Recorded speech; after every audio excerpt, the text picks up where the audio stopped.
Hello everyone, आज हम लोग बात करेंगे कि सॉलिड स्टेट में सूचकांक या इंडिसेस कौन कौन से होते हैं, इंडिसेस का क्या इम्पोर्टेंस है। धीरे धीरे हम लोग सॉलिड स्टेट के एक्सपेरिमेंटल फील्ड की ओर बढ़ रहे हैं, जिससे हम सॉलिड स्टेट के स्ट्रक्चर के बारे में जानकारी हासिल करते हैं। उस टेक्निक के टर्मिनोलॉजी पर बढ़ रहे हैं जिसका नाम है एक्सरे डिफ्रैक्शन। तो एक्सरे डिफ्रैक्शन जिस रूप में हमको डाटा प्रोवाइड करता है, उस रूप की ओर धीरे धीरे बढ़ते हुए हम ये सूचकांक टॉपिक ला रहे हैं। सूचकांक या इंडिसेस क्या होता है? दो तरह के इंडिसेस होते हैं, एक को मिलर इंडेक्स बोलते हैं और दूसरे को वॉइस इंडेक्स। जरा देखें, मैं दो इंडेक्स के बारे में बात करता हूँ। एक तरफ ले रहा हूँ वॉइस पहले लेते हैं, वीज इंडेक्स। तो वीज इंडेक्स क्या बोलता है उसको देखें, और दूसरा मिलर, MILLER, मिलर इंडिसेस। तो मिलर इंडेक्स और वॉइस इंडेक्स दोनों में पॉइंट को समझिए। पहला मान लीजिए, ये ऐसा हमने एक्सिस लिया इस तरह से, और ये कोई एक्स एक्सिस है, ये वाई एक्सिस है, और ये सपोज जेड एक्सिस है। ये ओरिजिन पॉइंट कहलाएगा क्यूब का। और हमने कोई भी प्लेन मान लो, ये यूनिट सेल का जो लेंथ है उसके हिसाब से यूनिट सेल का जो रेस्पेक्टिव जो फलक है, फेज है, वो एक्स एक्सिस को जहाँ पर काटेगा उसने डिस्टेंस को हम स्मॉल a बोलेंगे, वाई एक्सिस को जहाँ पर काटेगा उसको स्मॉल b बोलेंगे, और जेड को जहाँ पर काटेगा उसको स्मॉल c बोलेंगे। ये एक यूनिट सेल का डाटा है। यूनिट सेल चाहे वो कोई भी हो, चाहे वो 7 क्रिस्टल क्लास में से भी कोई सा हो, किसी तरह का क्रिस्टल क्लास हो, SCC हो, BCC हो, FCC हो, किसी भी प्रकार के यूनिट सेल हो। हम ये सोचते हैं कि यूनिट सेल का जो फलक है, दीवार जो है, यहाँ जैसे इसको थोड़ा सा वेरी करके एक नए डायग्राम से मैं समझा देता हूँ। ऐसे सपोज करो ये है, ये एक यूनिट सेल है, ठीक है। और इस यूनिट सेल में ये जो पार्ट है, ये जो हिस्सा, उस हिस्से में किसी को x मान लिया, किसी को y, किसी को z। सपोज मैं ऊपर जो बनाया हूँ उसी के हिसाब से यूनिट सेल ड्रॉ करूँ। इसको हटा के जरा देखें ताकि इसके जैसा दिखे, तो उसके लिए थोड़ा सा चेंज कर रहा हूँ। ये लीजिए, तो ये जो पीछे इस वाले को पीछे मानेंगे, ठीक है। ये सामने ये जो दीवार बना रहा हूँ सामने है, उभर के दिखना चाहिए ऐसे ऐसे। तो ये है एकदम पीछे में, बॉक्स के पीछे साइड में। तो पीछे साइड का ये जेड एक्सिस है, इस वाले को एक्स बोल रहे हैं, और इस वाले एक्सिस को वाई बोल रहे हैं। तो एक्स, वाई और जेड, ये एक्सिस हमारे पास है, एक्स, वाई और जेड, ठीक है। तो एक्स, वाई और जेड एक्सिस में, तीनों में, अब देखें, एक्स को ये ए दूरी पर काट रहा है, वाई को ये बी दूरी पर काट रहा है, और जेड को ये वाला फलक सी दूरी पर काट रहा है। ऐसा हमने क्यूब के हिसाब से माना है। अब जरूरी नहीं है कोई फलक आप कोई प्लेन आप चुनो तो वो इसी से ही गुजरे, ऐसा जरूरी नहीं है। बीच आधा से भी गुजर सकता है, डबल से भी गुजर सकता है। कोई भी प्लेन, हम कोई प्लेन लेते हैं, जो हमने कई तरह का प्लेन पढ़ा है, रेक्टेंगुलर प्लेन, डायगोनल प्लेन, उनके अलावा भी कोई तरह का प्लेन लोगे तो प्लेन इसमें से किसी भी दूरी को काट सकता है। हो सकता है ट्वाइस c के बराबर काटे, हो सकता है c/2 के बराबर काटे, या 2c/3 के बराबर काट सकता है। तो जो भी होगा उसको हम लोग वॉइस इंडेक्स में लाएंगे। अब जरा देखिए क्या वॉइस इंडेक्स का नोटेशन और मिलर इंडेक्स का नोटेशन। वॉइस इंडेक्स को हम लोग इंटरसेप्ट को रिप्रेजेंट करते हैं। Here intercept are directly represented. Intercepts along x, y and z axis are represented in terms of a,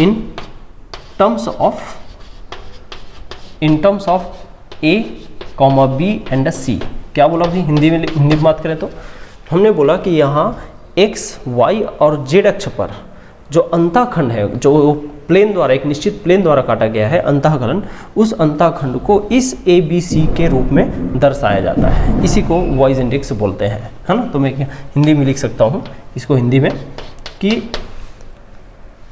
A, B और C के रूप में x, y और z अक्ष पर, ए बी और सी के रूप में एक्स वाई और जेड अक्ष पर प्लेन द्वारा, किसी तल द्वारा अंतःखंड को दर्शाया जाता है, को वाइज इंडेक्स द्वारा, वाइज इंडेक्स WI लिख देता हूं, द्वारा दर्शाया जाता है, दर्शाया जाता है। ठीक है, हाँ, ये एक इंपॉर्टेंट पॉइंट हुआ।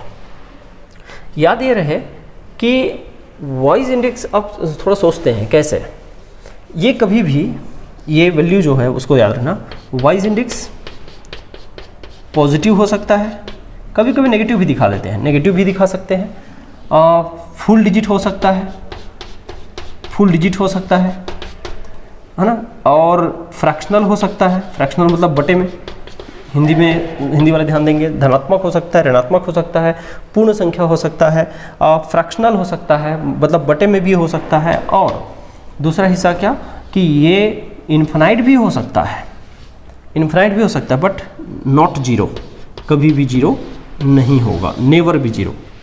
वाइज इंडेक्स का मतलब कभी भी जीरो नहीं होता, ये याद रखना है। ठीक है, पैरेलल बोल सकते हैं, लेकिन इंटरसेप्ट कभी इसमें जीरो नहीं दिखाते।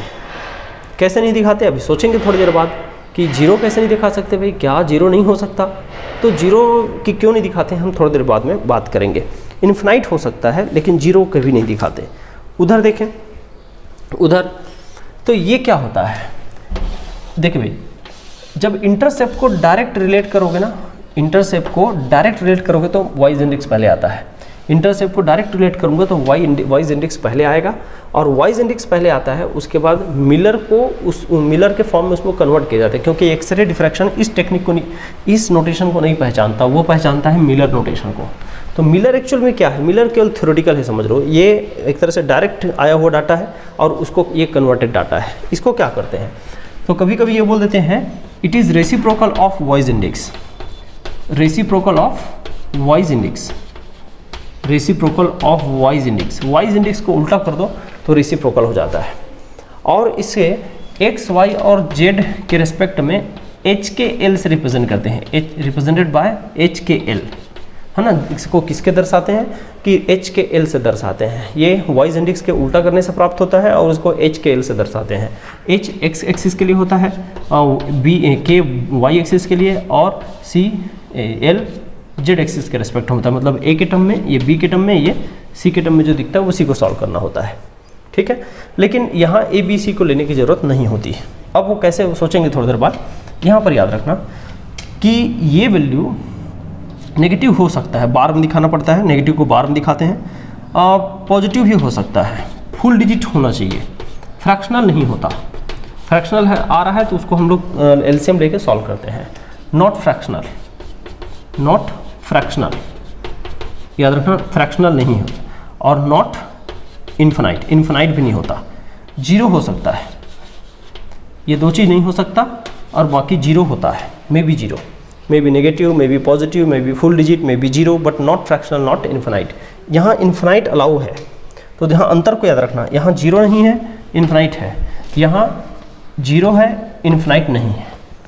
ठीक, और यहाँ फ्रैक्शनल डाटा अलाउ है, एक बटे में 2/3 ऐसा, यहाँ पर फ्रैक्शनल डाटा अलाउ नहीं है। तो अगर हो जाता है तो हम उसको सॉल्व करके आगे बढ़ा देते हैं। तो ज़रा देखिए अब कैसे है, एक आध एग्जांपल लेके समझेंगे तब समझ में आएगा। पहले तो मैं वॉइस इंडेक्स को समझाऊंगा, उसी में मिलर इंडेक्स को लेंगे। तो पहले डायग्रामेटिक समझाना चाह रहा हूँ ताकि वॉइस इंडेक्स का भी मतलब आपको समझ में आए। तो पहले आप इतना नोट करें, फिर बात करते हैं। देखिए मैंने एक डायग्राम दिया है, मैं इस डायग्राम से चाह रहा हूँ कि वॉइस इंडेक्स भी निकालो और मिलर इंडेक्स भी निकालो। ठीक है, तो कोशिश करते हैं। ये इसको देखो, ओरिजिन से पहले x दूरी पर चलते हैं, ऐसे दिशा में बढ़ते हैं। आपको अगर समझ में आ रहा हो तो ये जो दीवार है उस पर हमने प्लेन सोचा है, और इस प्लेन के लिए मिलर वॉइस इंडेक्स पहले, फिर मिलर इंडेक्स। तो देखना वीज इंडेक्स कैसे निकलता है। पहले वीज इंडेक्स की बात करते हैं। तो वीज इंडेक्स कैसे निकलेगा इस प्लेन के लिए, तो पहले मैं उसी को निकालने की कोशिश में हूँ। ध्यान देंगे, एक्स एक्सिस को ये वाला प्लेन कभी नहीं काटेगा, एकदम पैरेलल चलेगा। दोनों दीवार ऐसे पैरेलल चल रहे हैं, ये दीवार और ये दीवार एकदम पैरेलल चल रहे हैं, और एक्स एक्सिस यहाँ पर है। इसको ये वाला लाइन कभी नहीं काट सकता क्योंकि दोनों एक दूसरे के पैरेलल है, तो ये वाला लाइन कभी नहीं काटेगा। तो कभी नहीं काटेगा मतलब इन्फिनाइट में काटेगा मान देते हैं। तो ये वाइज इंडेक्स कैसे हो गया, इन्फिनाइट ए के टर्म ही लेंगे क्योंकि एक्स एक्सिस से ए मानते हैं इसको, बी इसको सी। तो अब देखो दूसरा बी में तो उसने बराबर, सॉरी बी इधर आएगा, बी में देखो बराबर उसने बी पर ही काटा, मतलब क्यूब की भुजा या घन की भुजा या हम लोग का आर्म्स ऑफ द क्यूब पर ही काटा। तो आर्म्स ऑफ क्यूब को भी तो बी ही माने हैं अपन, तो ये रेशियो कर देंगे तो ये 1b हो जाएगा, एक बी में काटा है ये वाला। अब जेड में चलते हैं। जेड को देखो, ये ऊपर बढ़ा लो कितना भी, इसको ऊपर बढ़ा लो कितना भी, ये लाइन को, ये कभी भी जेड को क्रॉस नहीं करेगा, पैरेलल बढ़ते जाएगा, पैरेलल। तो फिर इसको हम लोग फिर से इन्फिनाइट बोलेंगे, इन्फिनाइट पे कटेगा बोलेंगे और इन्फिनाइट सी बोलेंगे। ये हो गया वॉइस इंडेक्स। आ रहा है क्या समझ में? जरा देखिए मैं क्या क्या अंदाज लगाया। एक्स को कभी नहीं काटेगा ये दीवाल चाहे अगले यूनिट सेल में बढ़ जाओ यहीं पर रहेगा, ये आगे बढ़ते जाएगा, ये आगे बढ़ते जाएगा, ऐसे बढ़ते जाएगा, ऐसे कभी नहीं काटेगा, पैरेलल रहेगा। बिल्कुल जेड को भी नहीं काटेगा कभी, केवल वो वाई को काटेगा और बिल्कुल क्यूब की भुजा में काटेगा और एक बी की दूरी पर काटेगा। हम लोग क्यूब की भुजा को, क्यूब के आर्म्स को, एज ऑफ द क्यूब को 1b मानते हैं अगर वाई डायरेक्शन में है तो इसलिए ये वाइज इंडेक्स का रेशो आ गया। ठीक है, अगर रेशो बनाना तो रेशो बनाइए, नहीं तो फिर कॉमा करके लिख लीजिए। तो ये एक्स दिशा में और ये वाई दिशा में और ये जेड दिशा में। अब ए बी सी देखते ही समझ में आ जाता है। वैसे एक ए हमेशा एक्स के लिए लिखते हैं, बी हमेशा वाई के लिए लिखते हैं, सी हमेशा जेड के लिए लिखते हैं। देखिए अब इसी से मिलर इंडेक्स बनाएं तो कैसे करेंगे मिलर इंडेक्स। तो मिलर इंडेक्स बनाने का तरीका देखिए, मैं इस डाटा को पकड़िए बोलूँगा 1/इन्फिनाइट, यहाँ 1 है तो 1/1 और यहाँ पर इन्फिनाइट है तो 1/इन्फिनाइट। ये किसके लिए है, ये h होगा, ये k होगा और ये l होगा। इसको h के l से दर्शाते हैं, है ना। h हमेशा x के रेस्पेक्ट में होता है, k हमेशा y के रेस्पेक्ट में और l हमेशा z के रेस्पेक्ट में होता है।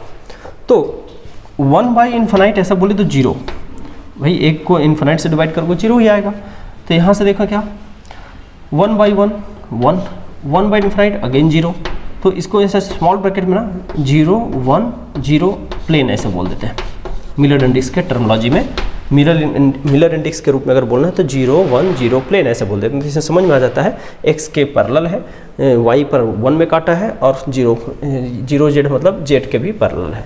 पहले इससे मिलर सोच लो, मिलर से यहाँ आ जाओ। और डायग्राम से ऐसा करना है तो डायग्राम से पहले वाइज आते हैं, वाइज से मिलर आते हैं। आ रहा होगा समझ में? तो ये है एक वॉइस इंडेक्स का पूरा रिप्रेजेंटेशन, जिसमें कन्वर्जन भी हो गया, साथ साथ डायग्राम से रिप्रेजेंटेशन भी हो गया। मैं एक दो डिफरेंट प्लेन्स को और दिखाता हूँ आपको।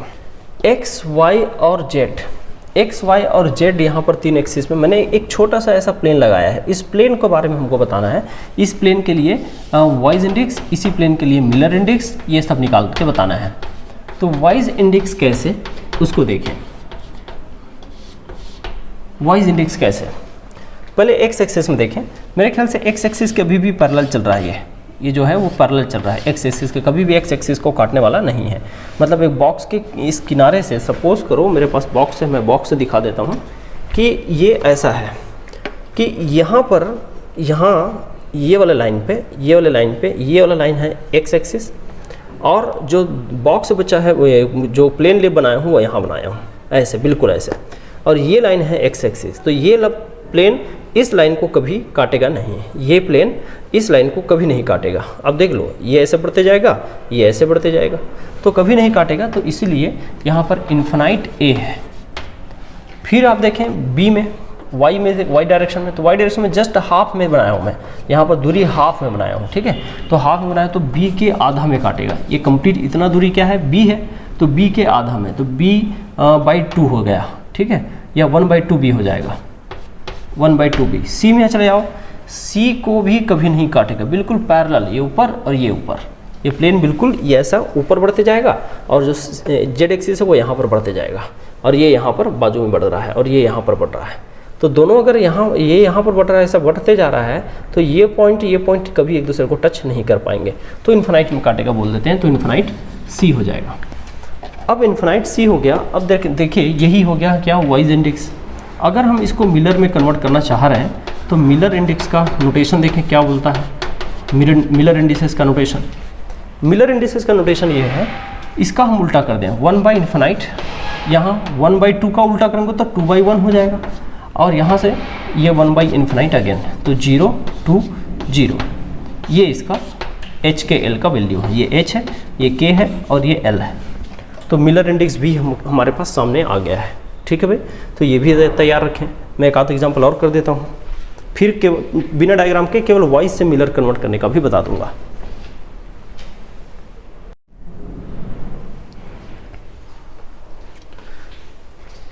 देखें, मैंने एक प्लेन बनाया है, उस प्लेन में मुझे वॉइस इंडेक्स का नोटेशन चाहिए। तो वॉइस इंडेक्स के लिए अब मैं करूँगा क्या कि ये जो प्लेन है उसको गौर से देखिए। यहाँ पे इस प्लेन को, ये थोड़ा सा अपीयर हो रहा होगा, बैक साइड बनाया हूँ मैं, यहाँ डार्क कर देता हूँ जिससे पता चले कि ये अंदर के साइड है ना, पूरी तरह पीछे, क्यूब के पीछे भी नहीं निकला है, क्यूब के सामने भी नहीं निकला, ये इनसाइड द क्यूब है। तो इनसाइड द क्यूब है मीन्स यहाँ जेड को यहाँ पर क्रॉस किया है, वाई को यहाँ पे क्रॉस किया है, एक्स को यहाँ पे क्रॉस किया है, और ओरिजिन से एक्स का डिफरेंस वही ए होता है, और वाई का डिफरेंस यहाँ पर बी होता है, और जेड का डिफरेंस यहाँ सी होता है। तो मुझे ऐसा लग रहा है, क्लियर दिख रहा है साफ साफ कि 1A 1B और 1C, इस तरह से तीन नोटेशन है। Here is 1A, here is 1B and this is 1C। Now Miller index क्या होगा उसको देखो। मिलर इंडेक्स में ये बोल सकता हूँ कि इसका रिवर्स करना है, तो भाई 1 का रिवर्स करोगे तो 1 ही आएगा, है ना। 1 का रिवर्स करोगे 1 आएगा, 1 का रिवर्स करोगे 1 आएगा। तो 1 1 1 ट्रिपल 1 प्लेन मीन्स एच के एल तीनों का वैल्यू क्या है, 1 1 1 है। तो ये जो प्लेन है वो ट्रिपल 1 प्लेन हो गया। तो मैंने 3 एग्जाम्पल आपको दिखाया, ऐसा और भी एग्जाम्पल हो सकते हैं जिससे आपका काम आसान हो सकता है, तो उससे भी काम कर लेंगे, है ना। अब एक काम और कर देता हूँ, एक चौथा एग्जांपल एक डिफरेंट और दिखा देता हूँ। मैंने रेक्टेंगुलर दिखा दिया, दीवार वाला दिखा दिया, ऐसे ट्रायंगुलर दिखा दिया, एक डायगोनल और दिखा देता हूँ, फिर आप डायग्राम वाले पोर्शन को रोकेंगे। ठीक है, तो पहले इसको नोट करें फिर बात करता हूँ। ध्यान दें, ये है वॉइस इंडेक्स। तो वॉइस ये एक प्लेन और है, डायगोनल प्लेन बोलते हैं इसको। इस डायगोनल प्लेन के लिए वॉइस इंडेक्स कैसा होता है एक बार चेक किया जाए। तो मेरा कैसा लग रहा है कि एक्स एक्सिस में ये पूरा डिस्टेंस ले रहा है, पूरा एज ऑफ द क्यूब के बराबर, है ना। तो ये 1A हो जाएगा। आप चलिए इसी तरह वाई में देखिए पूरा बी का पूरा डिस्टेंस ले रहा है यहाँ तक, तो इसको मैं 1B बोलूँगा, है ना। एक्स में ये, वाई एक्सिस में ये, जेड एक्सिस को आप देखिए, जेड एक्सिस में कभी क्रॉस नहीं करेगा। कैसे, ये एक्चुअल में ऐसा किया तो क्रॉस यहाँ मत सोचिएगा। एक्चुअल में ये ऐसा है कि इस तरह के बॉक्स हैं, ये जेड एक्सिस है, ये ऐसा रेगुलर बढ़ते अपना सीधे लाइन में से बढ़ेगा। ठीक है, और जो हमने प्लेन लिया वो ऐसे बीचों बीच है, ऐसे पास होता हुआ। तो ये प्लेन ऐसे बढ़ते जाएगा और ये जेड एक्सिस ऐसे बढ़ते जाएगा, बिल्कुल एक दूसरे को कभी क्रॉस नहीं करेंगे, एकदम पैरेलल है। तो पैरेलल होने के कारण क्या कि इसको हम लोग इन्फिनाइट सी लिख सकते हैं, और इन्फिनाइट सी हो गया। तो अब इसका देखिए मिलर इंडेक्स कैसे, मिलर इंडेक्स भी बहुत ईजी हो जाएगा। 1 by 1 करूँगा तो 1 ही आएगा, 1 by 1 करूँगा अगेन 1 आएगा, 1 by इन्फिनाइट करूँगा तो ये आ जाएगा 0। तो 0 यहाँ 1 यहाँ 1। तो एच के एल प्लेन के लिए ये 1 1 0 हमको नोटेशन देता है मिलर इंडेक्स में, 1 1 0। तो ये इसका आंसर हो गया। ठीक है भाई, अब मैं कुछ कन्वर्जन फैक्टर के साथ दिखा देता हूँ। हाँ, कभी कभी प्लस माइनस शो करते हैं, उनका क्या लॉजिक है वो बता देता हूँ। कि मान लो ओरिजिन के पीछे, ओरिजिन हमने राइट में माना और ओरिजिन के पीछे का क्रॉस कर रहा है तो उसको माइनस दिखा देते हैं, है ना। ओरिजिन के ऊपर चल रहा है तो ठीक है, ओरिजिन के नीचे क्रॉस कर दिया तो भी माइनस में, ओरिजिन के सामने क्रॉस किया तो ठीक है, ओरिजिन के पीछे क्रॉस किया तो भी माइनस में। तो माइनस में शो कर रहे तो दिखेगा, नहीं तो फिर नहीं दिखेगा। तो माइनस केवल एक तरह से ऐसा है कि इस ओरिजिन को मैं यहाँ मान लेता तो यही माइनस हो जाता। तो माइनस का मतलब है कि हम लोग जनरली ओरिजिन के सामने देखते हैं तो प्लस, राइट देखते हैं तो प्लस, ऊपर देखते हैं तो प्लस, लेकिन वही उल्टा हो जाए तो वहाँ पर माइनस हो जाता है। और माइनस को यहाँ तो माइनस करके से लिख देते हैं, लेकिन यहाँ माइनस को ऐसे बार लगा के लिखते हैं। ठीक है, तो ये आगे कन्वर्जन वाले क्वेश्चन में कराता हूँ। अब मैं डायग्राम नहीं दे रहा हूँ, अब सीधा वॉइस इंडेक्स कुछ दे देता हूँ, उसको डायरेक्ट मिलर इंडेक्स में कैसे बदलते हैं ये बता देता हूँ। यहाँ देखें, अब इस मिलर इंडेक्स, वॉइस इंडेक्स को मिलर इंडेक्स में कन्वर्ट करना है, कैसे करेंगे। यहाँ देखें 2 है तो मैं इसको रेसिप्रोकल बनाते जाता हूँ भाई, 1/2, 1/3, 1/1। अब इसमें ऐसा फ्रैक्शनल में रखना अलाउ नहीं है इसको, तो क्या करेंगे, एलसीएम लेके मल्टीप्लाई कर देते हैं। सब में सोच रहे थे एलसीएम, तो 3 दूनी 6, 6 एलसीएम होगा। तो यहाँ 6 एलसीएम करने के लिए, 6 लाने के लिए मुझे इसको 3 से मल्टीप्लाई करना पड़ेगा। देखो 3, और इसको मल्टीप्लाई करना पड़ेगा किससे, 2 से, है ना। हाँ, इसको 2 से मल्टीप्लाई करना पड़ेगा और इसको 6 से। तो यही आंसर होगा 3 2 6। कैसे पता चला, मैं यहाँ से एलसीएम निकाल दिया, एलसीएम से, या ऐसे रुको गलत कर रहा हूँ, एलसीएम 6 है तो क्या करेंगे 6 से सब में मल्टीप्लाई करेंगे, 6/2, 6/3 और 6/1, ऐसा सबको 6 से मल्टीप्लाई कर दिया। तो यहाँ से देखो ये 3 हो गया और ये 2 हो गया और ये हो गया 6। तो यहाँ से फिर अगर मैं सॉल्व करूँ तो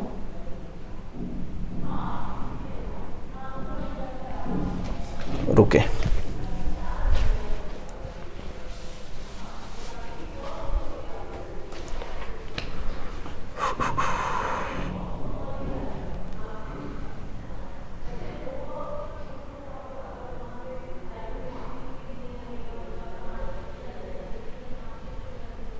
इसका एलसीएम 6 है तो 6 से हम लोग सब जगह वहाँ मल्टीप्लाई कर देते हैं। तो यहाँ से हो जाएगा 3, यहाँ से हो जाएगा 2 और यहाँ से 6, ये इसका आंसर हो जाएगा। ठीक है, यहाँ देखें -1/1, 1/3, 1/1, तो इसको जब सॉल्व करेंगे तो क्या होगा भाई, ये 1 आ जाएगा, ये 1/, एलसीएम 3 आ गया तो 3 से मल्टीप्लाई करें तो -3, 3/3 और 3, तो यहाँ से ये कट के 1 हो गया तो -3, 1, 3, तो इसको लिखते कैसे हैं, 3 का बार 1, 3 ऐसे लिखते हैं। ये दूसरे का हो गया, ये पहले का सॉल्यूशन, ये दूसरे का सॉल्यूशन। तीसरे का सॉल्यूशन फिर से इजी है, 1/∞, 1/∞ और 1/1, तो ये हो जाएगा 0, 0, 1, ये हो गया इसका सॉल्यूशन। यहाँ देखें ये हो जाएगा 2, 2, 2, उल्टा उल्टा करते जाऊँगा तो, लेकिन याद रखें कि इसको फुल डिजिट को और एक सावधानी जरूरी से याद रखेंगे, एकदम कंपलसरी है कि इसको कभी सॉल्व करके वो ऐसे काट मत देना। फुल डिजिट आ गया, बटा खत्म हो गया, इसका मतलब यही आंसर है, इसको सॉल्व नहीं करना है, याद रखेंगे, है ना। 1, 1, 1 भी अलग प्लेन है, 2, 2, 2 अलग प्लेन है, 3, 3, 3 अलग प्लेन है, 4, 4, 4 आ जाए तो भी अलग प्लेन है, उसको सॉल्व नहीं करना होता है, बटे को सॉल्व करना होता है। बटा से फुल डिजिट हो गया तो फुल डिजिट को और सॉल्व नहीं करना होता है, इसको रेशो बना के से काटना नहीं है, यही आंसर है। 2, 2, 2, 222 इज द आंसर, तो 222 यहाँ पर आंसर है। तो इस तरह से मिलर और वॉइस इंडेक्स में इंटर कन्वर्जन के क्वेश्चन, ग्राफ से वो डायग्राम से क्वेश्चन, मैंने दोनों तरह के क्वेश्चन कराए हैं। मेरे ख्याल से मिलर और वॉइस इंडेक्स समझ में आ रहा होगा। तो आज के क्लास में इतना है, इसको आप रिवाइज करें, है ना, पढ़ें इसको अच्छे से नोट्स बना के।